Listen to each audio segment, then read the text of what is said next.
നമ്മുടെ നാട്ടിലെ അമ്പലത്തിലെ ഉത്സവം വരുന്ന സമയത്ത് രാഷ്ട്രീയ പാർട്ടിയുടെ ഓഫീസിലിരുന്നത് തീരുമാനിക്കരുത്. അത് തീരുമാനിക്കാൻ അതിന് കമ്മിറ്റികളുണ്ട്. പള്ളിയുടെ നേർച്ച വരുന്ന സമയത്ത് അത് തീരുമാനിക്കേണ്ടത് രാഷ്ട്രീയ പാർട്ടിയുടെ ഓഫീസിൽ നിന്നല്ല. ക്രിസ്ത്യൻ ചർച്ചിലെ പള്ളി പെരുന്നാളിന്റെ ഡേറ്റും അതെങ്ങനെ നടത്തണമെന്നും തീരുമാനിക്കുന്നത് കമ്മ്യൂണിസ്റ്റ് പാർട്ടിയുടെയോ കോൺഗ്രസിന്റെയോ ഓഫീസിൽ വെച്ചിട്ടല്ല. അതിൽ ഞങ്ങൾ ഇടപെടാറില്ല. പക്ഷെ ഞങ്ങൾ എപ്പോൾ ഇടപെടും? അങ്ങനെ പള്ളി പെരുന്നാളും അമ്പലത്തിലെ ഉത്സവവും നേർച്ചയും നടത്താൻ അതത് മതവിശ്വാസികൾ ഒരുങ്ങി അതിന്റെ സജ്ജീകരണങ്ങളുമായി മുന്നോട്ട് പോകുന്ന സമയത്ത് ഏതെങ്കിലും വർഗീയ സംഘടനകൾ അതിനെതിരായി നിന്നുകൊണ്ട് ഈ കേരളത്തിന്റെ മണ്ണിൽ രംഗത്ത് വന്നാൽ, ഇന്ത്യക്കകത്ത് രംഗത്ത് വന്നാൽ, ഞങ്ങൾ കമ്മിറ്റി കൂടി അതിനെ എങ്ങനെ പ്രതിരോധിക്കണമെന്ന് ഞങ്ങൾ തീരുമാനിക്കാറുണ്ട്. അല്ലാതെ ഞങ്ങളുടെ രാഷ്ട്രീയം മതത്തിനകത്തോ മതം രാഷ്ട്രീയത്തിനകത്തോ ഇടപെടാൻ കമ്മ്യൂണിസ്റ്റ് പാർട്ടി അനുവദിക്കാറില്ല. മതനിരപേക്ഷതയെ കുറിച്ച് പറയുമ്പോൾ ഞാൻ വരുന്നത് മലപ്പുറത്ത് നിന്നാണ്. മലപ്പുറത്ത് നിലമ്പൂരില് ശ്രീധരൻ എന്ന് പറയുന്ന ഒരു ചെറുപ്പക്കാരൻ ഒമാനിൽ ജോലി ചെയ്യുക. അദ്ദേഹം തന്റെ ഫേസ്ബുക്ക് പോസ്റ്റിനകത്ത് ഒരു ദിവസം ഒരു കുറിപ്പ് പങ്കുവെച്ചു. ആ കുറിപ്പിനകത്ത് പറഞ്ഞു, എന്റെ ഉമ്മ നബീസുമ്മ മരണപ്പെട്ടിരിക്കുന്നു. എന്റെ ഉമ്മയുടെ കബറിടം വിശാലമാക്കി കൊടുക്കാൻ നിങ്ങൾ എല്ലാവരും പ്രാർത്ഥിക്കണം എന്നതാണ് പറഞ്ഞത്. തീർച്ചയായും മതനിരപേക്ഷ രാഷ്ട്രം എന്നൊക്കെ നമ്മൾ പറയുന്ന സമയത്തും ശ്രീധരനും നബീസുമ്മ എന്ന രണ്ട് പേരുകൾ ടാലിയാകാത്തത് കൊണ്ട് തന്നെ മാധ്യമപ്രവർത്തകർ ഒമാനിലെ വീട്ടിലെത്തിയിട്ട് ശ്രീധരനെ കണ്ടു. അപ്പൊ ശ്രീധരൻ പറഞ്ഞു, ഞാനും എൻ്റെ രണ്ട് സഹോദരിമാരും എൻ്റെ അമ്മ ചക്കിയും ചെറിയ ഒരു കുടിലിനകത്ത് ദാരിദ്ര്യമാണെങ്കിലും വളരെ സന്തോഷത്തിൽ ജീവിക്കുകയായിരുന്നു. അതിനിടക്കാണ് എൻ്റെ അമ്മക്ക് പനി പിടിപെട്ട് 5-ാം ദിവസം എൻ്റെ അമ്മ ഞങ്ങളെ വിട്ടുപോകുന്നത്. അമ്മയുടെ സംസ്കാര ചടങ്ങുകളൊക്കെ കഴിഞ്ഞ് എല്ലാവരും വീട്ടുമുറ്റത്ത് നിന്ന് പോയി കഴിഞ്ഞപ്പോ എൻ്റെ രണ്ട് സഹോദരിമാർ എനിക്ക് വിശക്കുന്നു എന്ന് പറഞ്ഞ് കരയാൻ തുടങ്ങിയപ്പോ അകത്തേക്ക് പോയി ചായക്ക് വെള്ളം വെച്ചത് തിളപ്പിച്ചപ്പോഴാണ് അതിലിടാനുള്ള തേയില ഞാൻ ആ അടുക്കള മുഴുവൻ പരതിയിട്ടും കാണുന്നില്ല. വളരെ വിഷമത്തോടു കൂടി ആ തിളപ്പിച്ച പഞ്ചസാരയിട്ട വെള്ളം ആറ്റിക്കൊണ്ടുവന്ന് എൻ്റെ രണ്ട് സഹോദരിമാർക്ക് കൊടുത്ത് കോലായിയുടെ തിണ്ണയിൽ പുറത്തേക്ക് ഇരുട്ടിലേക്ക് നോക്കി അവരെ രണ്ടുപേരുടെയും തല എൻ്റെ മടിയിലേക്ക് വെച്ച് ഞാൻ ഇങ്ങനെ നോക്കി നിൽക്കുന്ന സമയത്ത് അവിടുത്തെ ഇലകൾക്കിടയിലൂടെ ഒരു അനക്കം കേൾക്കുകയാണ്.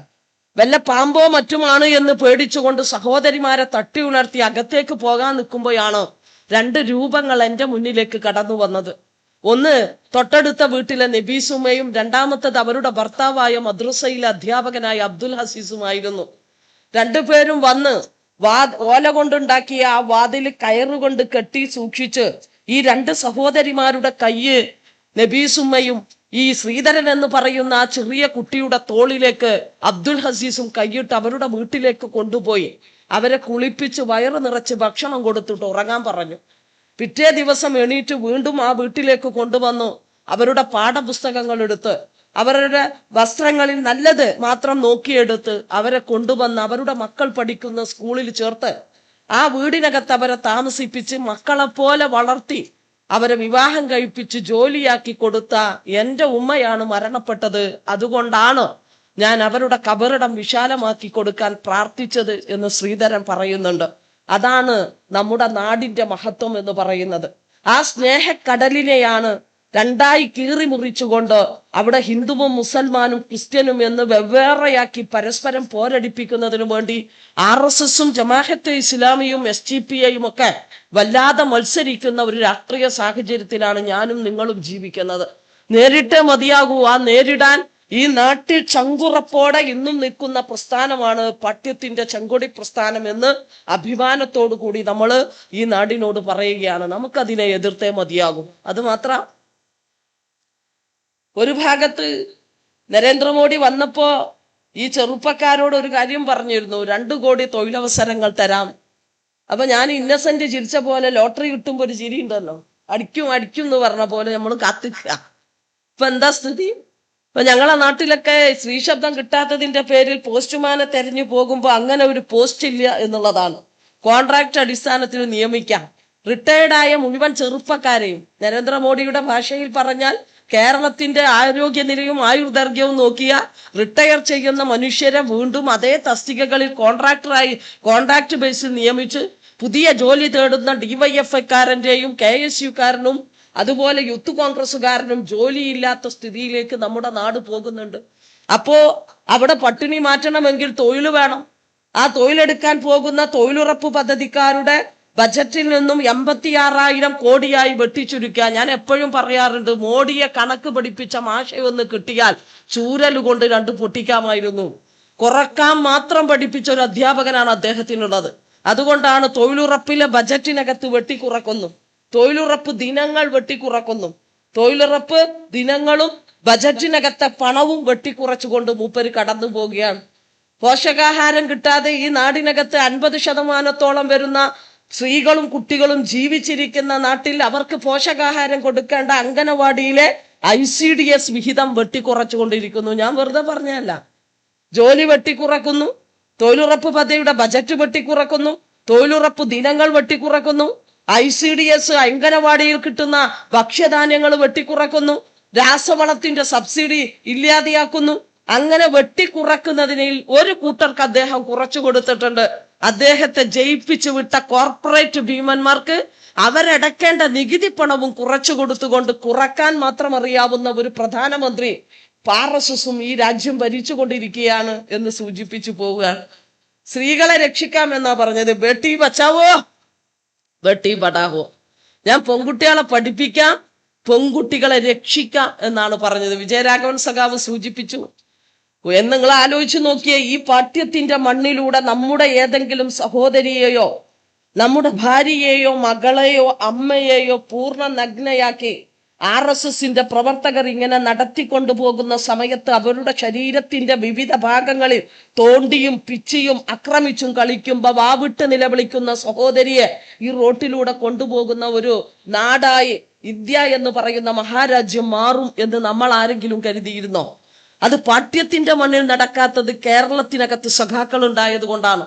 മണിപ്പൂരിനകത്ത് നടന്നിട്ട് ഇപ്പൊ 2 വർഷം കഴിഞ്ഞപ്പോഴാണ് ലോകമാകെ ചുറ്റി സഞ്ചരിച്ച് മരിക്കണമെന്ന് ആഗ്രഹിക്കുന്ന നരേന്ദ്രമോദി മണിപ്പൂരിന്റെ മണ്ണിലേക്ക് പോയപ്പോ വീടുകളിൽ നിന്നും അലയടിച്ചുകൊണ്ട് സ്ത്രീകളും കുട്ടികളും പറഞ്ഞു, ഗോ ബാക്ക്, അങ്ങ് തിരിച്ചു പോകണം എന്നുള്ളതാണ്. ഞാൻ അതിന്റെ സ്ത്രീകളുമായി ബന്ധപ്പെട്ടുകൊണ്ടുള്ള അക്രമ പരമ്പരകളിലേക്കൊന്നും ഞാൻ പോകാൻ ആഗ്രഹിക്കുന്നില്ല. സ്ത്രീകൾക്കും കുട്ടികൾക്കും സ്വൈര്യമില്ലാത്ത നാടായി നമ്മുടെ നാട് മാറിക്കൊണ്ടിരിക്കുകയാണ്. അവിടെയാണ് കേരളം എങ്ങനെ മികച്ചതാകുന്നു എന്നതിന്റെ ഉത്തരം പല പേര് പറഞ്ഞു. ഞാൻ അതിലേക്കൊന്നും പോകുന്നില്ല. കേരളത്തിനകത്ത് നവോത്ഥാന കാലഘട്ടത്തിനകത്ത് പട്ടിയും പൂച്ചയും നടന്നു പോകുന്ന റോഡിലൂടെ മനുഷ്യന് നടക്കാൻ പറ്റാത്ത നാടിന്റെ പേരായിരുന്നു കേരളം. ഇപ്പൊ അത് കേൾക്കുമ്പോ നമുക്ക് എന്നൊരു തോന്നലുണ്ടാകും. അങ്ങനെയായിരുന്നു.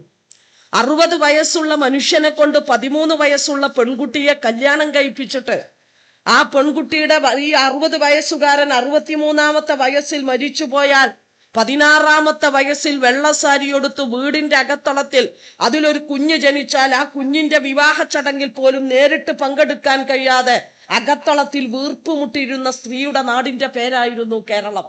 പൊതുകിണറ്റിൽ നിന്നും അവനവന് കുടിക്കാൻ വെള്ളമെടുക്കാൻ രാത്രി 2 മണി വരെ 3 മണി വരെ കാത്തിരിക്കേണ്ട മനുഷ്യരുടെ നാടായിരുന്നു കേരളം എന്ന് പറയുന്നത്.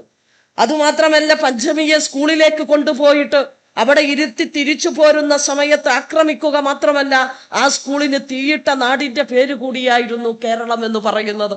ഇഷ്ടദൈവമായ ഗുരുവായൂരപ്പനെയും വൈക്കത്തപ്പനെയും ഒന്ന് തൊഴാൻ പോകുന്ന സമയത്ത് താഴ്ന്ന ജാതിയിൽ പിറന്നു എന്ന കാരണത്താൽ കിലോമീറ്ററുകൾക്കപ്പുറത്തു നിന്ന് തൊഴുതു മടങ്ങേണ്ട മനുഷ്യരുടെ നാടിന്റെ പേരായിരുന്നു കേരളം. ആ കേരളത്തിലാണ് നവോത്ഥാന പ്രസ്ഥാനം അരങ്ങേറിയത്. സ്വാഭാവികമായും നമുക്കൊക്കെ ഒരുപാട് സംശയങ്ങൾ ഉണ്ടാകും. നമുക്ക് മുമ്പേ നവോത്ഥാന പ്രസ്ഥാനത്തിന് തിരികൊളുത്തിയ ബോംബെയുണ്ട് ഇവിടെ, തമിഴ്നാടുണ്ട് ഇവിടെ.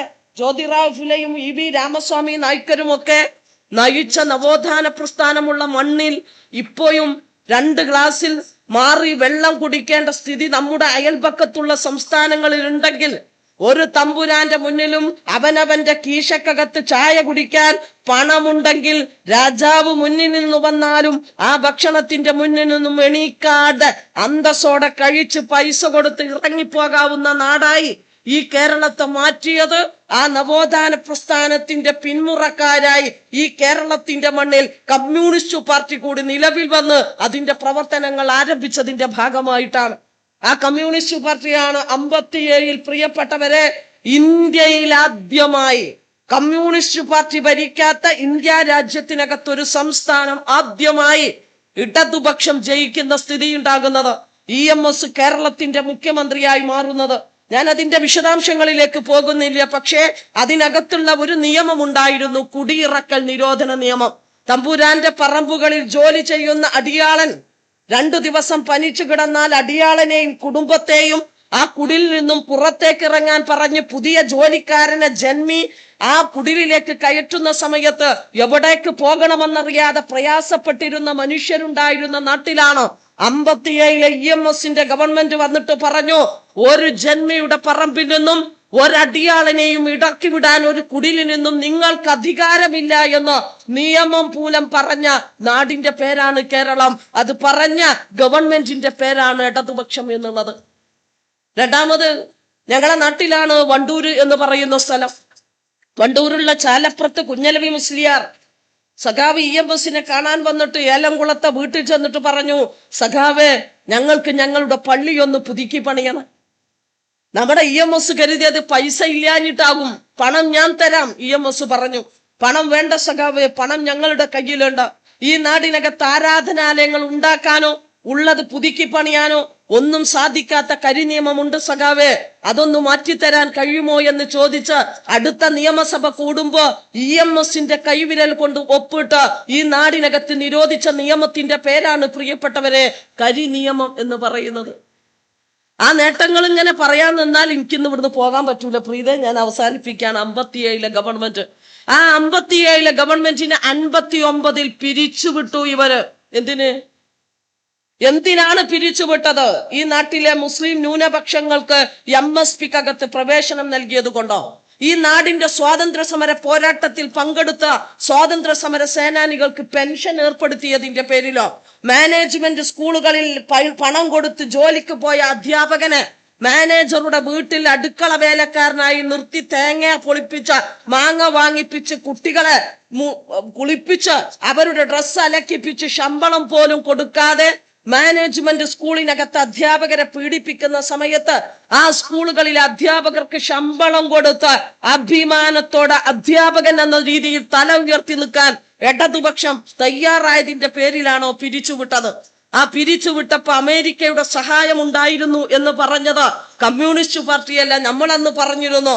പക്ഷേ കമ്മ്യൂണിസ്റ്റ് പാർട്ടിക്കൊപ്പം പറഞ്ഞ ഒരാളുണ്ട്, അമേരിക്കയിലെ ഇന്ത്യയുടെ അംബാസിഡറായി പ്രവർത്തിച്ച ഡാനിയൽ പാട്രിക് എന്ന് പറയുന്ന മനുഷ്യൻ. അദ്ദേഹത്തിന്റെ പുസ്തകമായ ഡേഞ്ചറസ് പ്ലേസിൽ പറഞ്ഞു, ഞങ്ങള് ഈ കേരളത്തിന്റെ ഭരണം പിരിച്ചുവിടുന്നതിന് വേണ്ടി അമേരിക്ക ധാരാളം പണം നൽകിയിട്ടുണ്ട്. അന്ന് നമ്മളെടുത്തൊരു മറ്റൊരു തീരുമാനമുണ്ട്. കുറെ ഭൂമി ഇങ്ങനെ അന്യാധീനപ്പെട്ട് കിടക്കുകയാണ് മിച്ചഭൂമിയായി. ആ മിച്ചഭൂമി മുഴുവൻ ഈ കേരളത്തിലെ ഭൂമിയില്ലാത്ത മനുഷ്യർക്ക് വീതിച്ചു കൊടുക്കണം എന്ന് തീരുമാനിച്ച് നിയമം കൊണ്ടുവരാൻ നിൽക്കുമ്പോഴേക്കും നമ്മളെ ഭരണത്തെ പിരിച്ചുവിട്ടു മറ്റൊരു വന്നു. അവരെന്താ ചെയ്തത്? മറക്കരുത് നമ്മള്. ഇപ്പോ കോൺഗ്രസ് ഒക്കെ ഇതൊക്കെ ഒന്ന് പറയണം നാട്ടിലെ ജനതയോട്. നിങ്ങൾ എന്താ ചെയ്തത്? ആ മിച്ചഭൂമികൾ പാവപ്പെട്ട ജനതയ്ക്ക് വീതിച്ചു കൊടുക്കുമെന്ന് മനസ്സിലായപ്പോ നിങ്ങൾ അതിനകത്ത് മറ്റൊരു നിയമം കൊണ്ടുവന്നുകൊണ്ട് നിങ്ങൾ പറഞ്ഞു, ആ ഭൂമി മുഴുവൻ ഇഷ്ടദാനമായിട്ട് എഴുതിയെടുക്കാം. വീട്ടിലെ പട്ടിയുടെയും പൂച്ചന്റെ പേരിൽ വരെ ഇഷ്ടദാനമായിട്ട് എഴുതി വെച്ച് പിന്നീട് ഞങ്ങൾ 67-ൽ ഭൂപരിഷ്കരണ നിയമം നടപ്പിലാക്കാൻ നോക്കുന്ന സമയത്ത് അന്ന് തീരുമാനിച്ച ഭൂമിയുടെ 13% മാത്രമേ ഈ നാട്ടിലെ പാവപ്പെട്ട ജനതക്ക് കമ്മ്യൂണിസ്റ്റ് പാർട്ടിയുടെ ഗവൺമെന്റിന് കൊടുക്കാൻ കഴിഞ്ഞുള്ളൂ എന്നുള്ള വേദന നമ്മൾ പങ്കുവെക്കാൻ സാധിച്ചില്ല. അത് കഴിഞ്ഞു. പിന്നെ അടുത്ത ഗവൺമെന്റ് വന്നു. അടുത്ത ഗവൺമെന്റ് വന്നപ്പോഴാണ് ഈ നാടിനകത്ത് പെൻഷൻ ഏർപ്പെടുത്താൻ തീരുമാനിച്ചത്. അത് നമ്മളെ പ്രതിപക്ഷ നേതാവ് പറഞ്ഞു, വൈകുന്നേരം കള്ളുടിക്കാൻ പോകാനാണ്. ആ പെൻഷൻ ഇപ്പൊ 1600 രൂപയാണ്. ആ 1600 രൂപ 2 മാസം ഇപ്പൊ മുടങ്ങി. അന്നാണ് ലോകസഭാ തെരഞ്ഞെടുപ്പ് നടന്നപ്പോ നമ്മളെ നാട്ടിലെ മനുഷ്യര് നമ്മൾ ഉൾപ്പെടെ പറഞ്ഞു, എങ്ങനെ തോൽക്കാതിരിക്കുക, 2 മാസത്തെ പെൻഷൻ കൊടുത്തോ. എന്തേ കൊടുക്കാനത് നമ്മൾ പറഞ്ഞില്ല. 91,000 കോടി ഈ രാജ്യത്തിന്റെ കേരളത്തിന്റെ നികുതി തറവാട്ടിലേക്ക് കൊണ്ടുപോയിട്ട് തറവാട്ടിലെ മുത്തശ്ശനായ നരേന്ദ്രമോദി മക്കൾക്കത് അവരുടെ അവകാശമെടുത്ത് തിരിച്ചു കൊടുക്കേണ്ടിടത്ത് കമ്മ്യൂണിസ്റ്റ് പാർട്ടി ഭരിക്കുന്നു എന്ന ഒറ്റ കാരണത്താൽ നമുക്ക് തിരിച്ചു തരാതെ സാമ്പത്തികമായി ഞെരുക്കി ഈ ഭരണത്തെ ഇല്ലാതാക്കാൻ നോക്കുന്നതിന്റെ ഭാഗമായിട്ടാണ് ഈ പെൻഷൻ കിട്ടാതെ പോയത് എന്ന് നമ്മൾ ആരും പറഞ്ഞില്ല. പകരം എന്താ പറഞ്ഞത്? 2 മാസം തന്നില്ലല്ലോ, 600 1600 ആക്കുമ്പോ 32 ലക്ഷത്തിൽ നിന്നും 62 ലക്ഷമാക്കിയിട്ട് ഉയർത്തിയിരുന്നു കേട്ടോ. ആ 62 ലക്ഷത്തിൽ ആരാ വന്നത്? ആൺകുട്ടികളുള്ള അമ്മക്കും അച്ഛനും പെൻഷൻ കൊടുക്കാമെന്ന് തീരുമാനിച്ചു. ആ മക്കളുണ്ടെങ്കിലും നോക്കണം എന്നില്ല. ഇപ്പൊ ഈ പെൻഷൻ കിട്ടുന്ന ഏതെങ്കിലും ഒരു അച്ഛനോ അമ്മക്കോ മക്കളെല്ലാ ദിവസവും 50 ഉറുപ്പ്യ കൊടുത്തെടുക്കണ്ട? കൊടുക്കലുണ്ടാ? ഞാൻ ചോദിക്കണില്ല, തലാട്ടണ്ട. കൊടുക്കാറുണ്ടാ? ഭാര്യക്ക് ഭർത്താവ് കൊടുക്കാറുണ്ടാ? വീട്ടില് ഒരു പണിയില്ല എന്നവര് പറയാം, ആയിക്കോട്ടെ, കൊടുക്കാറുണ്ടാ? പക്ഷെ എല്ലാ ദിവസവും 62 ലക്ഷം പേർക്ക് 50 രൂപ മാറ്റിവെച്ച് ഒരു മാസം കഴിയുമ്പോ 1500 രൂപയാകുമ്പോ അതിന്റെ കൂടെ +100 ചേർത്ത് നിങ്ങളുടെ വീടിന്റെ പടിക്കൽ നിങ്ങളുടെ ബാങ്ക് അക്കൗണ്ടുകളിൽ മുറ തെറ്റാതെ ഇടുന്ന ഗവൺമെന്റിന്റെ പേരാണ് ഇടതുപക്ഷ ഗവൺമെന്റ് എന്നുള്ളത്. നരേന്ദ്രമോദിയുടെ ബജറ്റിൽ അത് കാണൂല. നരേന്ദ്രമോദിയുടെ ബജറ്റിൽ ആരോഗ്യത്തിന് വെച്ചിരിക്കുന്ന പണം എത്രയറിയോ? 1.5%. പക്ഷെ അത് മതിയിട്ടാ. കോവിഡ് വന്നപ്പോ വല്ല പൈസക്കും ചെലവുണ്ടോ? കേന്ദ്ര ഗവൺമെന്റ് എന്താ പറഞ്ഞത്? വാർപ്പിന്റെ മേലെ കയറി 2 പാത്രം എടുത്തിട്ട് ഒപ്പന കളിച്ചാൽ ഈ മഹാമാരി പോകുന്നു പറഞ്ഞാൽ 1.5% മതി എന്ന് അതിന്റെ അർത്ഥം. പൈസക്ക് ചെലവുണ്ടോ? ഇപ്പൊ കേരളത്തിൽ നിപ്പ വന്നൂലേ? കോഴിക്കോട് പേരാമ്പ്രയിൽ വന്നു, 18 ആളിൽ 16 പേരും മരിച്ചു. അതിനുശേഷവും ഇടക്കിടക്ക് നിപ്പ വന്നു.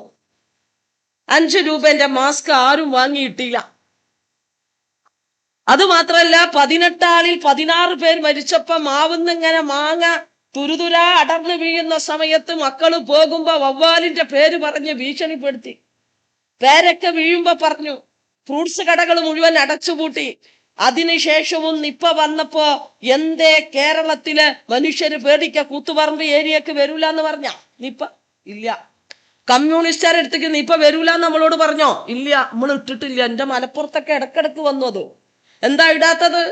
അങ്ങനെ വന്നാൽ ആ രോഗി പോയ വഴികൾ അന്വേഷിച്ച് അവരുമായി സമ്പർക്കം പുലർത്തിയവരെ ക്വാറന്റൈനിൽ കൊണ്ടുവന്ന് അവർക്ക് ഭക്ഷണവും മരുന്നും ചികിത്സയും ഉൾപ്പെടെ നടത്തി ആ രോഗിയെയും അതിന്റെ കൂടെ സമ്പർക്കം പുലർത്തിയവരെയും അവരുടെ ആയുസ്സിനെ രക്ഷിച്ച് ആരോഗ്യത്തെ രക്ഷിച്ച് തിരിച്ചു വീട്ടിൽ കൊണ്ടാക്കാൻ കഴിവുള്ള ഒരു ഗവൺമെന്റ് ഈ കേരളത്തിലുണ്ട് എന്നുള്ളതാണ്.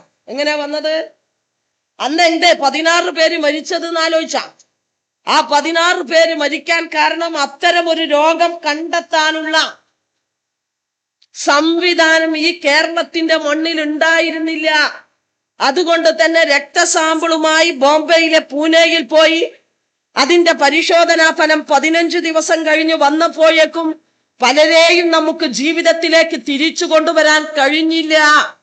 അപ്പൊ കേരളത്തിലെ ഗവൺമെന്റ് എന്താ തീരുമാനിച്ചത്? എന്നെങ്കിലും വരുന്ന നിപ്പക്ക് വേണ്ടി കോടിക്കണക്കിന് രൂപ ചെലവാക്കണ്ടല്ല എന്നല്ല തീരുമാനിച്ചത്.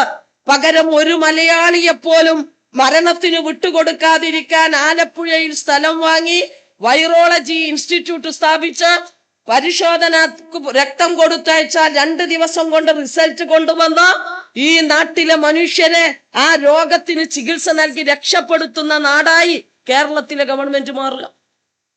PHCകൾ മുഴുവൻ വൈകുന്നേരം വരെയായി. എൻ്റെ ഉമ്മ പണ്ട് എന്നെ PHC കൊണ്ടായ ഒരു ഓർമ്മ ഉണ്ട്. ഡോക്ടറെ ഞാൻ അന്ന് കണ്ടിട്ടില്ല കേട്ടോ.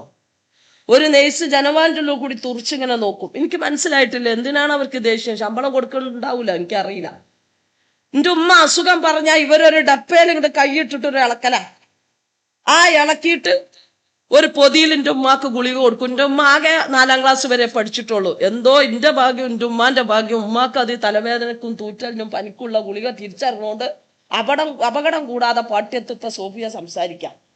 ഇല്ലെങ്കിൽ കഴിഞ്ഞില്ലേ? ആ PHCയിൽ ഇന്നിപ്പോ രാവിലെ മുതൽ വൈകുന്നേരം വരെ ഡോക്ടർമാരായി, OP എല്ലാ സർവീസുമായി.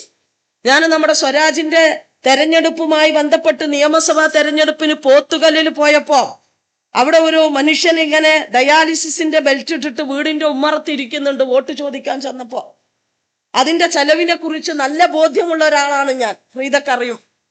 അതുകൊണ്ട് തന്നെ എങ്ങനെയാണ് ആ മനുഷ്യൻ ഈ പ്രയാസത്തെ മറികടക്കുക എന്ന് എൻ്റെ അനുഭവത്തിൽ അതുള്ളത് കൊണ്ട് ഞാൻ വല്ലാതെ പ്രയാസപ്പെട്ടിട്ട് ആ മനുഷ്യനോട് ചോദിച്ച് എത്ര രൂപയാകും, എങ്ങനെയാണ് അത് നിങ്ങൾ കണ്ടെത്തുന്നത് എന്ന്.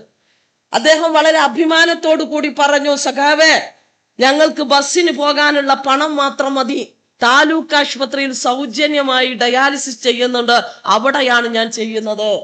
കേരളത്തിലെ മുഴുവൻ താലൂക്ക് ആശുപത്രികളിലും ഡയാലിസിസ് സെന്ററുകൾ ഒരുക്കി. അതുമാത്രമല്ല, ദേശീയപാതയിലെ ബ്ലോക്ക് നീക്കാൻ തുടങ്ങി ഗവൺമെന്റിലെ 5600 കോടി കൊടുത്ത് നമ്മളെ ബ്ലോക്കൊക്കെ നീക്കി വിശാലമായ റോഡാക്കി മാറ്റുമ്പോ ഹാർട്ടിന്റെ ഉള്ളിൽ ബ്ലോക്ക് കൂടിക്കൊണ്ടിരിക്കുകയാണ്. അതുകൊണ്ട് തന്നെ അത്തരം അസുഖം വന്നാൽ ഒരു ആൻജിയോപ്ലാസ്റ്റി ചെയ്യണമെങ്കിൽ എന്നെ പോലെ നിങ്ങളെപ്പോലെ സാധാരണക്കാരനായ ഒരു മനുഷ്യന് അത് പ്രയാസകരമാണ് എന്ന് തിരിച്ചറിഞ്ഞതുകൊണ്ട് ജില്ലാ ആശുപത്രിയിലും മെഡിക്കൽ കോളേജിലും അതിനുള്ള സൗകര്യം ഒരുക്കി ഗവൺമെന്റ് കാത്തിരിക്കുകയാണ്. അപ്പോഴാണ് നമ്മുടെ ബിന്ദു എന്ന് പറയുന്ന സഹോദരി മരണപ്പെട്ടത്. കോട്ടയം മെഡിക്കൽ കോളേജിന്റെ കെട്ടിടം തകർന്നു വീണു. വല്ലാത്ത വേദന തോന്നി നമുക്ക്.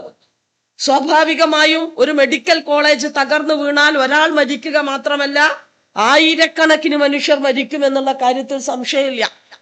പക്ഷെ അവിടെ ഒരാൾ മരിച്ചത്, ചെറിയ പരിക്കുകൾ ഉണ്ടായത് ആ കെട്ടിടം തകരാൻ പറ്റാവുന്ന നിലയിലായതുകൊണ്ട് പൂട്ടിയിട്ടതിന്റെ ഭാഗമായിട്ടാണ്. ആ പൂട്ടിയിട്ട കെട്ടിടത്തിനകത്ത് എൻ്റെ അമ്മ ഉണ്ട് എന്നൊരു മകൻ, ബഹുമാന്യനായ ഉമ്മൻചാണ്ടിയുടെ മകൻ ചാണ്ടി ഉമ്മനോട് ആ സമയത്ത് പറഞ്ഞിട്ടുണ്ട്. അദ്ദേഹം പറയുന്നു, ഞാൻ ആരോടും പറഞ്ഞില്ല. എന്തേ? മൂപ്പരാരോടും പറഞ്ഞില്ല. ഒരു കുഞ്ഞ് എൻ്റെ അമ്മ അതിനകത്തുണ്ട് എന്ന് പ്രതീക്ഷയോടുകൂടി ഈ നാട്ടിലെ മനുഷ്യർ വോട്ട് ചെയ്ത് MLA ആയി തെരഞ്ഞെടുത്ത ഒരു മനുഷ്യനോട് പറയുമ്പോ ബന്ധപ്പെട്ട ആളുകളോട് പറഞ്ഞ് ഏത് ഭാഗത്തേക്കാണ് പോയത് എന്ന് മനസ്സിലാക്കി അതിന്റെ പരിശോധനകൾ ദ്രുതഗതിയിലാക്കി ആ കുഞ്ഞിന് അമ്മയെ തിരിച്ചു കൊടുക്കണമെന്ന ബോധ്യം അദ്ദേഹത്തിന്റെ മനസ്സിലുണ്ടെങ്കിൽ അദ്ദേഹം മുണ്ടാണ്ടിരിക്കോ? അദ്ദേഹം ഇപ്പൊ എന്തേ ആലോചിച്ചെന്നൊന്നും ഞങ്ങൾ പറയുന്നില്ല. ഞങ്ങളെ ചില പ്രവർത്തനങ്ങൾ കാണുമ്പോ ഈ ഗവൺമെന്റ് മോശമാണെന്ന് വരുത്തി തീർക്കാനാണോ എന്ന് ഞങ്ങൾ സംശയിച്ചാൽ തെറ്റു പറയാൻ പറ്റൂല. ആരോഗ്യരംഗത്ത് നോക്കിയേ, കോവിഡ് വന്നൂലേ? നമ്മളെ നാട്ടില് സാധാരണ ഒരു ചൊല്ലുണ്ട്, ആര് ഭരിച്ചിട്ടും ഒരു കാര്യമില്ല. അതിന്റെ കൂടെ ഒന്നുകൂടിയും പറയും, അവനാൻ അധ്വാനിച്ച അവനവന് ജീവിക്കാം. സാധാരണ പറയുന്ന ഒരു കാര്യമാണ്. അങ്ങനെ ജീവിക്കാൻ പറ്റുമോ? 2.5 വർഷക്കാലം നമ്മൾ അധ്വാനിച്ച, നിങ്ങൾ നെഞ്ചിൽ കൈവച്ചിട്ട് പറ, ഈ കേൾക്കണ മനുഷ്യന്മാര്, നിങ്ങൾ പറഞ്ഞ ഇവിടെ ഇരിക്കണോലല്ല മൊത്തം, നമുക്ക് പറ്റുമോ? 2.5 വർഷം ഒരു ജോലിക്കും പോകാതെ ഈ കേരളത്തെ മനുഷ്യർ ഈ നാടിനകത്ത് ജീവിച്ചോ? 19ഉം 20ഉം വർഷം ഒരുമിച്ച് ജീവിച്ച ജീവിത പങ്കാളി മരണപ്പെട്ടാൽ പോലും അവസാനമായിട്ട് ആ മുഖത്തൊന്ന് ഉമ്മ വെച്ച് ചേർത്ത് പിടിക്കാൻ നമ്മൾ പോയിട്ടില്ല. നമുക്ക് പേടിയായിരുന്നു. 9 മാസവും 9 ദിവസവും ഗർഭപാത്രത്തിൽ ചുമന്ന് നൊന്ത് പ്രസവിച്ച മകനോ മകളോ മരിച്ചാലും സ്നേഹമില്ലാഞ്ഞിട്ടല്ല, അവസാനമായിട്ട് ആ ചേർത്ത് പിടിക്കലിന് നമ്മൾ പോയിട്ടില്ല. നമ്മുടെ ഏറ്റവും സ്നേഹത്തോടെ കഴിയുന്ന അയൽവാസി വീടിന്റെ ഉമ്മറത്തിലൂടെ കടന്നു വരുമ്പോ വീട്ടിലേക്ക് കയറുമോ എന്ന് പേടിച്ച് കൈകൊണ്ട് വാതിലടച്ചാൽ അവർ കാലുമെന്ന് കരുതി കാലുകൊണ്ടറിയാതെ വാതിലടച്ച് അകത്തേക്ക് പോയിരുന്നവരാ നമ്മള്. ആ 2.5 വർഷത്തിൽ കേരളത്തിലെ ഒരു മനുഷ്യൻ പട്ടിണി കിടന്നു മരിച്ചു എന്ന വാർത്ത നമ്മൾ കേട്ടിട്ടില്ല. മറ്റൊരു സംസ്ഥാനത്തിന്റെ അയൽപക്കത്ത് പോയി മലയാളികൾ ഭക്ഷണത്തിനു വേണ്ടി യാചിക്കുന്നുണ്ട് എന്ന വാർത്ത കേട്ടില്ല നമ്മള്. നമ്മളൊക്കെ വീടിന്റെ അകത്തിരിക്കുമ്പോഴും ഈ നാട്ടിലേക്ക് ജോലിക്ക് വന്ന അതിഥി സംസ്ഥാന തൊഴിലാളികൾ നമ്മൾ പുറത്തിറങ്ങാത്തതിന്റെയും ജോലിക്ക് വിളിക്കാൻ പറ്റാത്ത സാഹചര്യത്തിന്റെയും ഭാഗമായി റോഡരികിൽ പട്ടിണി കൊണ്ട് മരിച്ചു കിടക്കുന്നുണ്ട്, തളർന്നു കിടക്കുന്നുണ്ട് എന്ന വാർത്ത നമ്മൾ കേട്ടില്ല. അകത്തേക്ക് വാതിൽ കിട്ടുമ്പോ ആ നാടിനകത്ത് അലയുന്ന ഒരു ജന്തു മൃഗാദിയും മരണപ്പെട്ടു എന്ന വാർത്ത, ചത്തുമലച്ചു കിടക്കുന്നുണ്ട് എന്ന വാർത്ത കേട്ടില്ല. അങ്ങനെ ഇടനെഞ്ചോട് ചേർത്ത് പിടിച്ച 83 ലക്ഷം കുടുംബങ്ങളെ ഈ നാട് സംരക്ഷിച്ചിട്ടും നമ്മൾ പറയും ആര് ഭരിച്ചിട്ടും ഒരു കാര്യമില്ല. വിദ്യാഭ്യാസ രംഗത്ത് ഇപ്പൊ മോഡിയുടെ ഇടപെടലുണ്ട്. താജ്മഹൽ കാണാത്തവരൊക്കെ പോയി കാണണം കേട്ടാ. ഞങ്ങളൊക്കെ ചെറുപ്പത്തിലല്ലേ, നമ്മളൊക്കെ ചെറുപ്പത്തിൽ പ്രണയത്തിന്റെ അടയാളം എന്ന് പറഞ്ഞ താജ്മഹലിന്റെ ഓട്ടോഗ്രാഫും ചില്ലിട്ട താജ്മഹലൊക്കെ. ഇപ്പൊ പിന്നെ അതിന്റെ ഒന്നും ആവശ്യമില്ലെങ്കിലും ആ താജ്മഹൽ ഒന്ന് പോയി കാണണം. ഇനി കാണാൻ പറ്റുമെന്ന് അറിയില്ല. 3 അംഗ സമിതിയെ അന്വേഷണത്തിനായിട്ട് നിയമിച്ചിട്ടുണ്ട്. ആ നിയമിച്ച റിപ്പോർട്ട് നരേന്ദ്രമോദിയുടെ മേശയ്ക്ക് മുമ്പിൽ കൊണ്ടുവെക്കുമ്പോ ഒരു പക്ഷേ ആ കെട്ടിടം പോലും തകർത്തു തരിപ്പണമാക്കുന്ന രീതിയിലേക്കാണ് ഈ രാജ്യത്തിന്റെ ഭരണകൂടം പോയിക്കൊണ്ടിരിക്കുന്നത് എന്നുള്ളത് വേദനയോടെ പറയാം. ബാബറിനെ കുറിച്ചും അക്ബറിനെ കുറിച്ചും ഔറംഗസീബിനെ കുറിച്ചും ഷാജഹാനെ കുറിച്ചും ഇന്നും നമ്മുടെ മക്കള് ഹിസ്റ്ററി ക്ലാസ്സുകളിൽ പഠിക്കുന്ന സമയത്ത് അവരെ പഠിപ്പിക്കാൻ പാടില്ല എന്ന് തിട്ടൂരമിറക്കുന്ന ഗവൺമെന്റ്. അതുമാത്രമല്ല, അവര് മുസ്ലിം രാജാക്കന്മാരാണ് എന്നിരിക്കട്ടെ, അത് അവരുടെ ശത്രുവാണ് എന്ന് നമുക്ക് കരുതാം. രണ്ടാമത്, ഈ രാജ്യത്തിന്റെ രാഷ്ട്രപിതാവ് മഹാത്മാഗാന്ധിയെ കുറിച്ച് പഠിപ്പിക്കരുത് എന്നാണ്. എന്താ മഹാത്മാഗാന്ധിയെ കുറിച്ച് പഠിപ്പിച്ചാൽ അദ്ദേഹം നടത്തിയ സ്വാതന്ത്ര്യ സമര പോരാട്ടത്തെ കുറിച്ച് പഠിക്കുമെന്നുള്ളത് കൊണ്ടല്ല. അദ്ദേഹത്തിന്റെ ഇടനെഞ്ചിലേക്ക് വെടിയുതിർത്ത് കൊന്ന നാഥുറാം വിനായക് ഗോഡ്സെയെ കുറിച്ച് പറയുമ്പോ അവിടെ RSSനെ കുറിച്ച് കുട്ടികൾ പഠിക്കും എന്നുള്ളത് കൊണ്ടാണ്. അതിന്റെ ഭാഗമായി ആ പാർട്ടി ഈ രാജ്യത്തിനകത്ത് നിരോധിക്കപ്പെട്ടു എന്ന് പഠിക്കേണ്ടി വരും. ആ നിരോധനം ഇന്ത്യൻ നാഷണൽ കോൺഗ്രസിന്റെ ഗവൺമെന്റ് എടുത്തുമാറ്റി അവരെ പ്രവർത്തിക്കാൻ അനുവദിച്ചു എന്നത് പഠിക്കേണ്ടി വരും. അതുകൊണ്ട് എല്ലാം മറക്കണമെങ്കിൽ ഏറ്റവും നല്ല മാർഗം ആ പാഠങ്ങൾ ഈ നാട്ടിലെ സിലബസിൽ നിന്നും എടുത്തു കളയുകയാണ് എന്നതാണ് അവർ പറഞ്ഞുകൊണ്ടിരിക്കുന്നത്. അതുമാത്രമല്ല, മലബാർ നമുക്കൊക്കെ അറിയാവുന്ന നമ്മുടെ മേഖലക്കകത്താണ്. വലിയംകുന്നത്ത് കുഞ്ഞഹമ്മദാജിയും പൊയ്കയിൽ യോഹന്നാനും ബ്രഹ്മദത്തൻ മൂഴിക്കുന്നത്തും അതുപോലെ കട്ടിലശ്ശേരി മുഹമ്മദ് മുസ്ലിയാരും മമ്പുറത്ത് ഫസൽ പൂക്കോയ തങ്ങളുമൊക്കെ ഈ രാജ്യത്തെ ജന്മിമാർക്കെതിരെ ഈ നാടിനകത്ത് വലിയ സമരമുണ്ടാക്കിയപ്പോ ആ സമരത്തിനകത്ത് അടർന്നു വീണ സ്വാതന്ത്ര്യ സമര സേനാനികളെ കുറിച്ച് കേരളത്തിനും ഇന്ത്യയിലെയും ചരിത്രത്തിനകത്ത് പഠിപ്പിക്കാൻ പാടില്ല എന്ന് തിട്ടൂരമിറക്കുന്നവരായി നരേന്ദ്രമോദിയുടെ ഗവൺമെന്റ് മാറുമ്പോ എല്ലാ സംസ്ഥാനങ്ങളിലെയും വിദ്യാഭ്യാസ മന്ത്രിമാർ അത് അനുസരിച്ചുകൊണ്ട് കടന്നു പോകുമ്പോ കേരളത്തിന്റെ ബഹുമാനനായ വിദ്യാഭ്യാസ മന്ത്രി, നമ്മുടെ അഭിമാനമായ വിദ്യാഭ്യാസ മന്ത്രി സഖാവ് ശിവൻകുട്ടിയാണ് നിയമസഭക്കകത്ത് എണീറ്റ് നിന്നിട്ട് ഉറക്കെ വ്യക്തമായ ഭാഷയിൽ പറഞ്ഞത്. ഏത് ചരിത്രം ഈ നാടിനകത്ത് RSS വെട്ടിമാറ്റാൻ നോക്കിയാലും ആ വെട്ടിമാറ്റുന്ന എല്ലാ ചരിത്രവും കേരളത്തിന്റെ മക്കൾക്ക് ഞങ്ങൾ പഠിപ്പിച്ചു കൊടുക്കുമെന്ന് അന്തസ്സോടെ പറഞ്ഞൊരു വിദ്യാഭ്യാസ മന്ത്രി ഈ കേരളത്തിനകത്തിരിക്കുകയാണ്. ഉന്നത വിദ്യാഭ്യാസ രംഗത്തുള്ള ഇടപെടൽ ഗവർണർ വരുന്നവർക്കൊക്കെ പിരാന്താണ്. അതുകൊണ്ടാണ് ഗവർണറുടെ ഭരണഘടനാപരമായ ചുമതലകൾ എന്തെല്ലാമെന്ന് 10ാം ക്ലാസ്സിലെ ഹിസ്റ്ററി പാഠപുസ്തകത്തിൽ നമ്മൾ ചേർത്തിട്ടുണ്ട്. അതുകൊണ്ട് വരുന്ന ഗവർണർമാര് നിയമിക്കുന്ന ഗവർണർമാർക്ക് BJPയിലെ സുരേന്ദ്രനും ആ വിഞ്ഞത്ത് കുമ്മനടിച്ചു പോയിരുന്ന ചങ്ങായി ഉണ്ടല്ലോ രാജീവ് ചന്ദ്രശേഖരനും ഇതൊക്കെ ഒന്ന് മലയാളം അറിയില്ലെങ്കിൽ ഇംഗ്ലീഷിലാക്കി ഗൂഗിൾ ട്രാൻസ്ലേറ്റിലിട്ട് പഠിക്കണം. ഗവർണറുടെ ചുമതല എന്താണ് അത് തീരുമാനിച്ചിട്ടുണ്ട്. നമ്മുടെ സിലബസിനകത്ത് ഉൾപ്പെടുത്തി പഠിച്ചിട്ട് വരണം. ഉന്നത വിദ്യാഭ്യാസ മേഖലക്കകത്ത് ഏറ്റവും മുന്തിയ സർവകലാശാലകളിൽ 50 ഈ നാടിനകത്ത് എടുക്കുമ്പോ ആ 50-ൽ 3 ഈ കേരളത്തിനകത്ത് പെട്ടു. ആദ്യത്തെ 15-ൽ 3 കേരളത്തിലെ സർവകലാശാലകളാണ്. അങ്ങനെ മെച്ചപ്പെട്ടു പോകുന്ന ഒരു ഗവൺമെന്റിനെ ഇല്ലാതാക്കുക. ഇപ്പൊ തൊഴിൽ മേളകൾ നടക്കുക. എന്റെ വീടിന്റെ അടുത്തുള്ള കുട്ടി വളരെ സന്തോഷത്തിൽ എന്നോട് പറഞ്ഞു, നിങ്ങൾ രാത്രിയാണ് ആ തൊഴിൽ മേളയെ കുറിച്ച് എന്നോട് പറഞ്ഞത്, പക്ഷെ എനിക്ക് ജോലി ശരിയായിട്ടോ. എത്ര കുട്ടികളാണ് ഈ ഗവൺമെന്റ് നടത്തുന്ന തൊഴിൽ മേളകളിൽ പങ്കെടുത്തുകൊണ്ട് മുന്നോട്ട് പോകുന്നത്. വീടുണ്ടാക്കി കൊടുക്കാൻ തീരുമാനിച്ചു. ഗൂഗിൾ ഉണ്ടല്ലോ, ആ ഗൂഗിളില് എന്റെ പ്രസംഗം കേട്ടുകൊണ്ട് നിൽക്കുന്ന ഏത് മനുഷ്യനായാലും പാർട്ടി ഏതുമാകട്ടെ, ആ മനുഷ്യര് ലോകത്ത് 5 ലക്ഷം വീട് ആ നാട്ടിലെ ജനതക്ക് ഉണ്ടാക്കി കൊടുത്ത ഏതെങ്കിലും ഒരു ഗവൺമെന്റ് ഉണ്ടോന്ന് ഒന്ന് തപ്പി നോക്കി. ഇന്ത്യ രാജ്യത്തിനകത്ത് പാവപ്പെട്ട മനുഷ്യർക്ക് ഏതെങ്കിലും ഒരു സംസ്ഥാനത്തിനകത്ത് 5 ലക്ഷം വീടുണ്ടാക്കി കൊടുത്ത ഒരു ഗവൺമെന്റ് ഉണ്ടോന്ന് പരിശോധിക്കേ. ഇല്ലല്ലോ. അങ്ങനെ നമ്മൾ വീട് ഇപ്പോ നാളെയാണ് കേരളത്തിന്റെ ബഹുമാന്യനായ മുഖ്യമന്ത്രി സഖാവ് പിണറായി വിജയൻ ഫോർട്ട് കൊച്ചിയില് തുരുത്ത് എന്ന് പറയുന്ന സ്ഥലത്ത് 397ഓളം വരുന്ന കുടുംബങ്ങൾക്ക് ഫ്ലാറ്റ് ഉദ്ഘാടനം ചെയ്യാൻ വേണ്ടി പോകുകയാണ്. ഒരു വീടുണ്ടാക്കുക എന്നുള്ളത് ചെറിയ കാര്യമല്ല. ആ വീട് ആരും ചോദിക്കലില്ല. ഈ കുട്ടികളായോ എന്നൊക്കെയാണ് വലിയ ചോദ്യം അല്ലേ? കല്യാണം കഴിഞ്ഞാല് വിശേഷമൊന്നും ആയില്ല, കുട്ടികളായില്ല, 2 കൊല്ലം ആയില്ല. പിന്നെ കുട്ടികളായി കഴിഞ്ഞാൽ നമ്മളെ ബേജാറ് വീടുണ്ടാവണം എന്നാണ്. നമ്മൾ കണ്ണടയുന്നതിന് മുമ്പ് വാടക കൊടുക്കാനില്ലാത്തതിന് പേരിൽ നമ്മളെ മക്കളെ ഇറക്കി വിടാത്ത ഒരു കൂര ഉണ്ടാകണമെന്ന് ആഗ്രഹിക്കാത്ത ഒരു മലയാളിയും ഈ നാടിനകത്ത് ജീവിച്ചിരിക്കുന്നില്ല. ആ വീടുണ്ടാക്കി കൊടുക്കാൻ വേണ്ടി തീരുമാനിച്ചതിന്റെ പ്രവർത്തനം തുടങ്ങിയപ്പോഴാണ് നമ്മളെ നരേന്ദ്രമോദിന്റെ ഒരു കത്ത് സഖാവ് പിണറായി വിജയന് വന്നത്. ആ കത്തിന്റെ ആദ്യത്തെ 3 വരി ഇങ്ങനെ വായിക്കുമ്പോ ആദ്യത്തെ പാരഗ്രാഫ് എന്റെ ഉമ്മ കണ്ട അൽഹംദുലില്ലാ എന്ന് പറയും.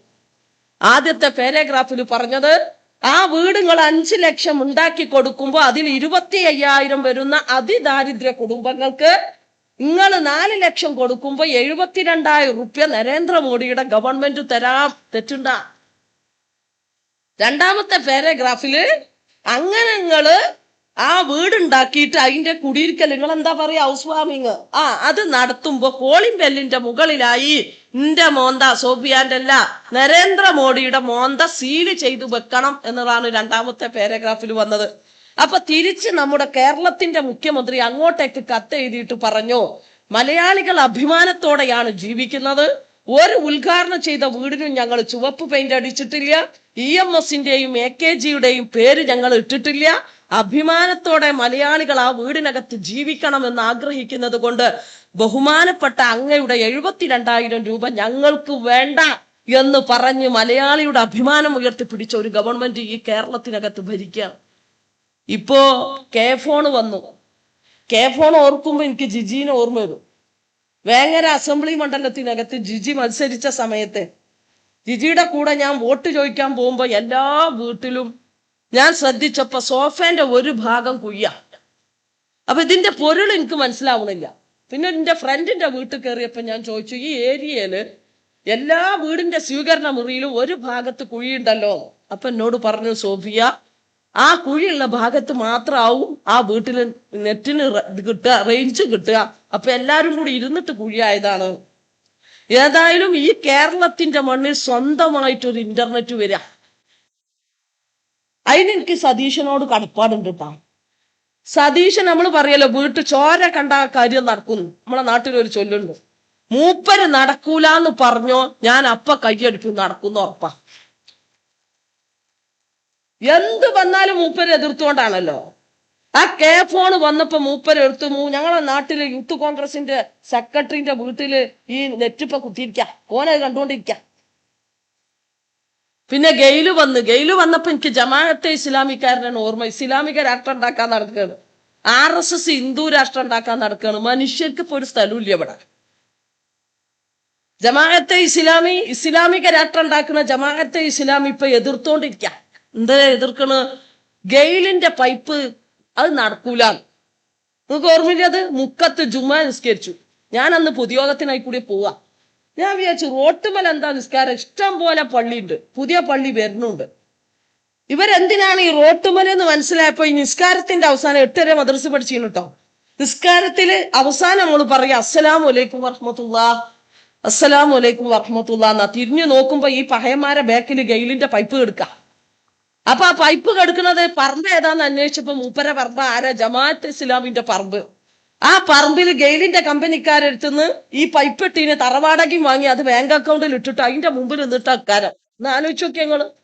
ഇപ്പൊ ആ പൈപ്പ് വന്ന് ഗ്യാസ് വന്ന് ആ പാചകവാതകം വീടിന്റെ അടുക്കള എത്തിയപ്പോ എന്നോട് അവിടുത്തെ ജമാഅത്തെ ഇസ്ലാമിക്കാരൻ പറഞ്ഞു, സഖാബിനെ തെരഞ്ഞിട്ട് കാണാനില്ലാന്ന് ഈ ഗെയിലിന്റെ പൈപ്പ് പേര് പറയുന്നുണ്ട്. ഞാൻ പറഞ്ഞു, നേരം വെളുത്താ പാർട്ടി പരിപാടിയും കാര്യങ്ങളായിട്ട് നടക്കുക, നമുക്ക് പെരെ കുത്തിരിക്കാൻ നേരമില്ലല്ലോ. അപ്പൊ എന്നോട് പറഞ്ഞു 2,000 റുപ്യ അടക്കണം ആ പൈപ്പും സാധനങ്ങളൊക്കെ ഫിറ്റ് ചെയ്യാൻ, അതിനാണ് നിങ്ങളെ കാത്തിക്കണം. ഞാൻ ചോദിച്ചാൽ എന്റെ ഗൂഗിൾ പേയിൽ പൈസ ഉണ്ടായിരുന്നില്ല, ഇജ്ജ് കൊടുക്ക്. ഇജ്ജ് വേണ്ടാന്ന് പറഞ്ഞിട്ട് എന്റെ ആൾക്കാരൊക്കെ നിസ്കരിച്ചതല്ല, ഇജ്ജ് കൊടുക്ക്, അതിന്റെ കൂലി ഇട്ടട്ടേന്ന്. ഒന്ന് ആലോചിച്ച് നോക്കിയേ, എല്ലാറ്റിനെയും എതിർക്കുകയാണ്, ഏത് വികസനത്തെയും എതിർക്കുകയാണ്. ആ വികസനത്തെ എതിർക്കുമ്പോ ഇപ്പോ ഞങ്ങളെ നാട്ടിലൊരു കൂട്ടരുണ്ട് കേട്ടോ, നമ്മളെ മുസ്ലിം ലീഗ്. ഇവിടെ ഇല്ല അല്ലേ? ഇവിടെ ഇല്ല, ഞങ്ങളെ നാട്ടിലുണ്ട്. അവർക്കൊണ്ട് പൊതുവെ ഞങ്ങൾ പറയാ കക്കുക, നക്കുക, മുക്കുക. ലീഗിന്റെ അടിസ്ഥാന മുദ്രാവാക്യം അതാ. ഇപ്പൊ മഹിളാ അസോസിയേഷൻ ആണെങ്കിൽ ജനാധിപത്യം, സമത്വം, സ്ത്രീ വിമോചനം എന്നാ. ഡിവൈഎഫ് ആണെങ്കിൽ എന്താ, മറന്നുപോയല്ലോ. പക്ഷേ മുസ്ലിം ലീഗിന്റെ മുദ്രാവാക്യം ഇപ്പൊ 3 വാക്ക: കക്കുക, നക്കുക, മുക്കുക. എനിക്ക് പേടിയാവും. ഒരു ദുരന്തം വന്നാൽ എന്റെ നെഞ്ചിന്റെ കൂടെ ഒരു സാധനമാണ് പോകും. കാരണം എന്താ, പിന്നത്തെ വെള്ളിയാഴ്ച പള്ളീന്റെ മുമ്പിൽ ബക്കറ്റിട്ട് ഈ പഹയന്മാരുണ്ടാവേ. നിങ്ങൾ ആലോചിച്ച് നോക്കിയേ, കവളപ്പാറ ദുരന്തം നടന്നപ്പോ ഞാൻ ആ മണ്ണിലൊക്കെ ഇപ്പൊ സ്വരാജിന്റെ തെരഞ്ഞെടുപ്പിന്റെ ഭാഗമായിട്ട് പോയിട്ടോ. അപ്പോഴാണ് എനിക്ക് മനസ്സിലായത് ഇവര് ചെയ്ത കൊടിയ ചതി ചെറുതൊന്നുമല്ല. അവിടെ ഒരു പൈസ പിരിച്ചു. പൈസ പിരിക്കാറിന നാട്ടിലുള്ള സകലമാന പള്ളിയിലും പിരിച്ചു, വീട് കയറി പിരിച്ചു, പോരാത്തിനും ദുബായി പോയിട്ട് പിരിച്ചു. ആ പിരിച്ച പൈസയിൽ 1 റുപ്യ കവളപ്പാറയിൽ കോണിക്ക് വോട്ട് ചെയ്യണ ലീഗർക്ക് ഇവർ കൊടുത്തിട്ടില്ല. ആകെ 159 വീടാണ് തകർന്നത്. ആ 159 വീടും അവിടുത്തെ സ്നേഹനിധികളായ ചില വ്യക്തികളും നമ്മുടെ ഗവൺമെന്റും കൂടി 159 വീടുണ്ടാക്കി ആ വീട്ടിൽ അവരെ താമസിപ്പിച്ച് സുഖമായിട്ട് അവര് കഴിയാം. പിരിച്ച പൈസ ഇവിടെ. അപ്പൊ ലീഗ് പറയും, കണക്ക് ചോദിക്കാൻ അതിൽ ഞങ്ങൾ വീക്കാണോ? നിങ്ങൾ ഹിസ്റ്ററിയും ജിയോഗ്രഫിയും ബയോളജിയും കെമിസ്ട്രിയും ചോദിച്ചോളി, മാത്തമാറ്റിക്സിൽ ഞങ്ങൾ വീക്കാണ്. സാധുക്കളാണ്, കണക്ക് കൂട്ടാൻ അറിയില്ല. ഈ പൈസ ഒക്കെ കൂടി കൂട്ടുമ്പോ പിന്നെ ഇവരെന്താ കാട്ടുന്നതെന്ന് എനിക്കറിയില്ല. ഓരോ ബക്കറ്റിൽ നിന്ന് കിട്ടിയത് ഓരോ നേതാക്കന്മാർ കൊണ്ടു, എനിക്ക് അറിഞ്ഞൂടാ. ഈ പൈസക്ക് ഒരു കണക്കില്ല. നിങ്ങൾ ആലോചിച്ച് നോക്കിയേ, ആ കവളപ്പാറയിൽ 12 ലീഗർക്ക് ഇവര് വീടുണ്ടാക്കി കൊടുത്തു. അപ്പൊ നിങ്ങൾ വിചാരിക്കും ദുരന്തത്തിൽ പെട്ടതല്ല. ഈ ദുരന്തത്തിലൊന്നും പെടാത്ത 12 ലീഗർക്ക് വീടുണ്ടാക്കി കൊടുക്കുക മാത്രല്ല, അവിടുത്തെ ഒരു പഞ്ചായത്ത് മെമ്പർ 28 സെന്റ് ഭൂമി ആ പൈസ കൊണ്ട് വാങ്ങിയിട്ട് ഇപ്പൊ വാഴകൃഷി നടത്തുകൊണ്ടിരിക്കുക. രാഹുൽ മാങ്കൂട്ടത്തിന്റെ പരിപാടിയാ.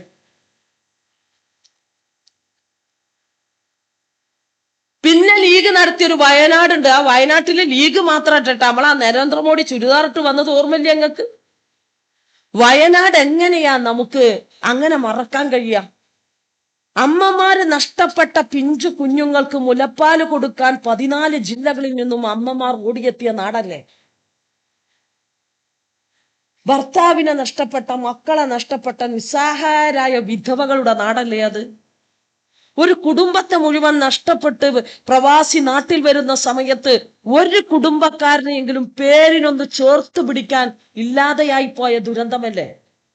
ആ ദുരന്ത ഭൂമികയിൽ ഡിവൈഎഫ്ഐയുടെ പ്രവർത്തകർ പോയിട്ട് അവരിങ്ങനെ തിരിച്ചു വരുന്ന സമയത്ത് ചാലിയാറിന്റെ തീരത്തിലൂടെ മയ്യത്തുകൾ ഇങ്ങനെ ഒഴുകുമ്പോ ബാക്കിയുള്ള മൃതശരീരങ്ങൾക്കായി തിരയുമ്പോ ഗർഭപാത്രവും തലയോട്ടിയും കാൽവിരലുകളും കയ്യിന്റെ വിരലുകളും കിട്ടി. അവസാനം അത് DNA പരിശോധന നടത്തിയിട്ട് ശരീരത്തിന്റെ ചെറിയ ഭാഗം മരിച്ചു എന്ന് ഉറപ്പുവരുത്തി കബറടക്കിയ നാടിന്റെ പേരല്ലേ വയനാട്? എങ്ങനെയാ അതിൽ നിന്ന് കട്ടെടുക്കാൻ ഒരു മനുഷ്യന് തോന്നുക? നിങ്ങൾ പറയും. ആ വയനാടിന്റെ മണ്ണിനകത്ത് വല്ലാത്ത പ്രയാസത്തിലാണ്. ചൂരൽമലയിലേക്ക് ഇനിയും ഇങ്ങനെ വിനോദസഞ്ചാരികൾ ആ പ്രദേശം കാണാൻ ചെല്ലുമ്പോ അവർക്ക് മുന്നിൽ അവിടെ ഇപ്പോഴും കിട്ടാത്ത, ശരീരത്തിന്റെ ഒരു ചെറിയ കഷ്ണം പോലും കിട്ടാത്ത 59 മയ്യത്തിന്റെ ഉടമകൾ അവരിങ്ങനെ കരഞ്ഞു കൂപ്പിയിട്ട് വലിയ വാഹനങ്ങളുമായി വന്ന് ഭൂമിക്കടിയിൽ നിൽക്കുന്ന അവരെ വേദനിപ്പിക്കരുതേ എന്ന് കരയുന്ന നാടിന്റെ പേരല്ലേ വയനാട്? ആ വയനാട്ടിലേക്ക് രാജ്യത്തിന്റെ പ്രധാനമന്ത്രി കടന്നു വന്നു. 3 വയസ്സുകാരിയായ കുട്ടിയെ നെറുകയിൽ ഉമ്മ വെച്ചുകൊണ്ട് പോകുമ്പോ ആ നാടിനെ സഹായിക്കും എന്നല്ലേ നമ്മളൊക്കെ കരുതിയത്? 1 രൂപ കൊടുത്തോ? 80 ലക്ഷം പിരിച്ച രാഹുൽ മാങ്കൂട്ടത്തിന്റെ കണക്ക് ഇനിയും പുറത്തു വന്നിട്ടില്ല. അതിനിടയിലാണ് മുസ്ലിം ലീഗ് 40 കോടി പിരിച്ചത്. മുസ്ലിം ലീഗ് പിന്നെ പള്ളിന്നാ പിരിക്കാം. പള്ളിയാണ് അവരുടെ കേന്ദ്രം. ആ കേന്ദ്രത്തിനകത്ത് ഒരു മുസ്ലിമായ മനുഷ്യൻ 5 വക്ത് നിസ്കാരത്തിന് പോയി സലാം മടക്കി തിരിച്ചിറങ്ങുമ്പോ വയനാടിനെ സഹായിക്കണം എന്ന് പറഞ്ഞൊരു ബക്കറ്റ് നീട്ടിയാൽ ഒരു പക്ഷേ ഒരു ഗതിയുമില്ലെങ്കിലും ആ നിസ്കരിച്ചിറങ്ങുന്ന മനുഷ്യൻ വീട്ടിലേക്ക് മീൻ വാങ്ങാൻ വെച്ച 100 രൂപയാണെങ്കിലും ആ ബക്കറ്റിലേക്ക് ഇട്ടുകൊടുക്കും. ഈ നാട് അങ്ങനെ മനുഷ്യ സ്നേഹമുള്ള നാടാ. അതുകൊണ്ടല്ലേ എല്ലാ ദുരന്തങ്ങളെയും നമുക്ക് രക്ഷപ്പെടുത്താൻ കഴിഞ്ഞത്. അവിടെ 40 കോടി ചേർത്തിട്ട് വെറും 30,000 രൂപ ഏറിക്കൊടുത്താൽ 1 സെന്റിന് വിലയുള്ളിടത്ത് 1,22,000 കൊടുത്ത് ലീഗിന്റെ ബന്ധുവിന്റെ സ്ഥലം വാങ്ങി വീടുണ്ടാക്കി കൊടുത്തിട്ടില്ല. ലീഗിനെ വിശ്വസിക്കൽ ഞങ്ങളെ നാട്ടിൽ ആരാ അറിയോ? ലീഗേര് മാത്രമാണ്. അതുകൊണ്ട് ഞങ്ങൾക്ക് ഒരു തട്ടിപ്പ് നടത്തിയാലും ബേജാറില്ലാത്തത് കമ്മ്യൂണിസ്റ്റുകാർ അതിൽ പെട്ടിട്ടുണ്ടാവില്ല. ആ ലീഗിനെ വിശ്വസിച്ചുകൊണ്ട് ചില കുടുംബങ്ങൾ പറഞ്ഞു, ഞങ്ങൾക്ക് ഗവൺമെന്റിന്റെ വീട് വേണ്ട, ഞങ്ങൾക്ക് മുസ്ലിം ലീഗിന്റെ വീട് മതി. കുടുങ്ങിയ കുട്ടികൾ. ഗവൺമെന്റിന്റെ വീടിന്റെ പ്രവർത്തനം തുടങ്ങുമ്പോ തന്നെ ഗവൺമെന്റിന്റെ വീട് വേണ്ട എന്ന് പറഞ്ഞ വീട്ടുകാർക്ക് 15 ലക്ഷം രൂപ ഈ കേരളത്തിലെ ഗവൺമെന്റ് വിതരണം ചെയ്തു. ആ 15 ലക്ഷം കൊണ്ട് ഇപ്പൊ ഗവൺമെന്റ് ഉണ്ടാക്കുന്നത് പോലെ ഭൂമി വാങ്ങി വീടുണ്ടാക്കാൻ ആ സാധുക്കൾക്ക് കഴിയോ? ആ പണം സ്വാഹ ലീഗ് വീങ്ങി. ആരുടെ പേരിലാ ഭൂമി വാങ്ങിയത്? പാണക്കാട് സാദിഖ് അലി ശിഹാബ് തങ്ങളുടെ പേരില്. അപ്പൊ ഞാൻ ആലോചിച്ച്, ചന്ദ്രിക ദിനപത്രത്തിന്റെ അക്കൗണ്ടിലേക്ക് പാലാരിവട്ടം അഴിമതിയിലെ മുഖ്യവീരനായിരുന്ന ആ ചങ്ങായി ഇട്ട 10 ലക്ഷത്തിന്റെ പേരിൽ ബഹുമാന്യനായ മരണപ്പെട്ടു പോയ ഞങ്ങളൊക്കെയും ഈ നാടൊക്കെയും സ്നേഹിക്കുന്ന ഹൈദർ അലി ശിഹാബ് തങ്ങള് തല കുമ്പിട്ട് ഇഡിയുടെ മുന്നിൽ നിൽക്കുന്ന ഒരു കാഴ്ച ഞങ്ങൾ കണ്ടിട്ടുണ്ട്. ഇപ്പൊ അടുത്ത് വരാൻ പോവാ. ജില്ലാ പഞ്ചായത്തിൽ അവിടെ ഒരു ചങ്ങായി ഉണ്ട്, ജില്ലാ പഞ്ചായത്ത് മെമ്പറാ. മൂപ്പര് എന്താ പറഞ്ഞു വെച്ചാൽ, ജില്ലാ പഞ്ചായത്ത് ആശുപത്രിക്ക് ഉപകരണം വാങ്ങുമ്പോ, സ്കൂൾക്ക് പുസ്തകം വാങ്ങുമ്പോ ആ പ്രൊജക്റ്റിൽ എന്നെ ഉൾപ്പെടുത്തിയിട്ട് എനിക്ക് ഇരട്ടി പൈസ ലാഭം തരാമോ. പൈസ വാങ്ങണം അവിടെ അറിയോ? ജില്ലാ പഞ്ചായത്തിന്റെ ഫ്രണ്ട് ഓഫീസിൽ. പിടിച്ചപ്പോ എന്താ പറഞ്ഞറിയോ? പാണക്കാട്ടിക്കാണ് കൊണ്ടുപോയി. അവിടെ കൊണ്ടുപോയാൽ പിന്നെ ആ സാധുക്കളെ കഥ കഴിഞ്ഞു. പിന്നെ ഒന്നും പറയാൻ പറ്റുമോ? അവരോട് പറഞ്ഞത് നിങ്ങളെ ഇഡിനെ കൊണ്ട് ചോദിപ്പിക്കുന്നു, കാരണം നിങ്ങൾക്ക് എവിടുന്ന് ഈ പൈസ എന്ന് ഇഡി അന്വേഷിക്കും. അപ്പൊ കുറച്ചാൾ ബേജാറായി.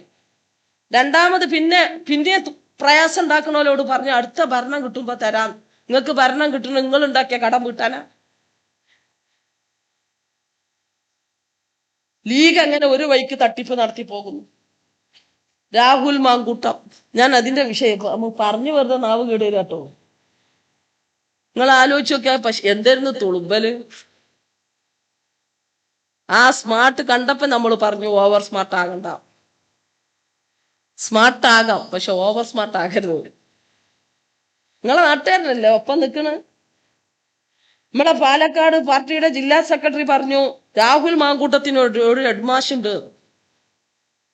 ആ ഹെഡ്മാഷ് ഇന്നാളാണെന്ന് നമ്മൾ പറഞ്ഞിട്ടില്ല. രാഹുൽ മാങ്കൂട്ടത്തിന് ഒരു ഹെഡ്മാഷ് ഉണ്ട് എന്നാ പറഞ്ഞു.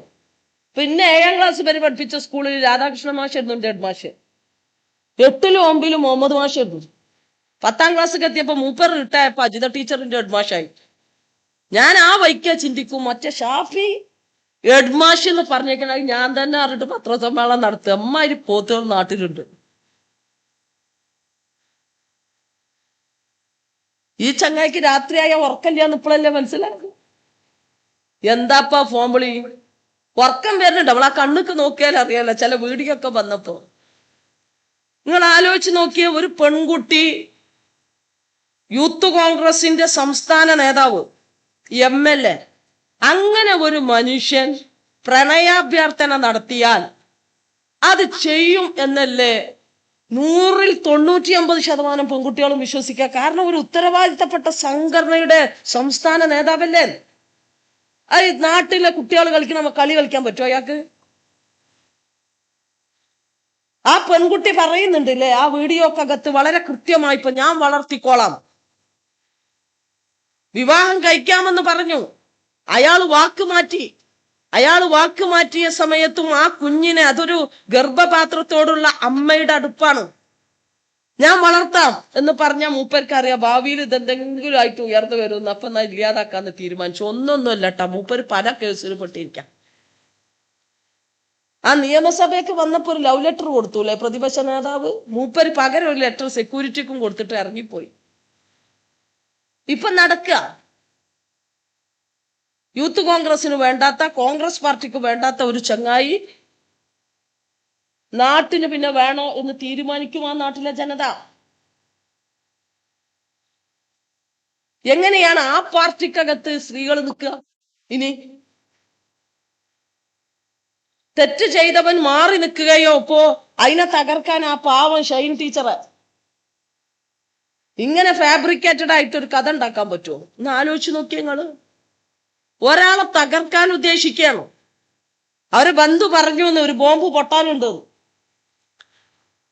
പൊതുപ്രവർത്തന രംഗത്തിറങ്ങുന്ന സ്ത്രീകളെ മേൽ ഇത്തരത്തിലൊരു കള്ളക്കഥ പ്രചരിപ്പിച്ചു കഴിഞ്ഞാൽ രാഹുൽ മാങ്കൂട്ടത്തിന്റെ 2 ഗർഭചിത്രവും 15 മുതൽ 60 വയസ്സ് വരെയുള്ള കിന്നാരവും മറന്ന് ഈ നാട്ടിലെ ജനത അതിന്റെ ഒപ്പം കൂടുമെന്ന് നിങ്ങൾ കരുതിയെങ്കിൽ തെറ്റാണ്. ഇത് കമ്മ്യൂണിസ്റ്റ് പാർട്ടിയാണ്. എന്തേ രാഹുല് ഷൈൻ ടീച്ചറെ പോലെ മാധ്യമങ്ങൾക്ക് മുമ്പിൽ തല ഉയർത്തിപ്പിടിച്ചു നിന്ന് ഈ നാടിന്റെ മുഖ്യമന്ത്രിക്കും DGPക്കും വനിതാ കമ്മീഷനും ഉൾപ്പെടെയുള്ളവർ അവർ പരാതി കൊടുക്കാൻ തയ്യാറായപ്പോ അങ്ങൊരു പരാതിയുമായി വരാത്തത്?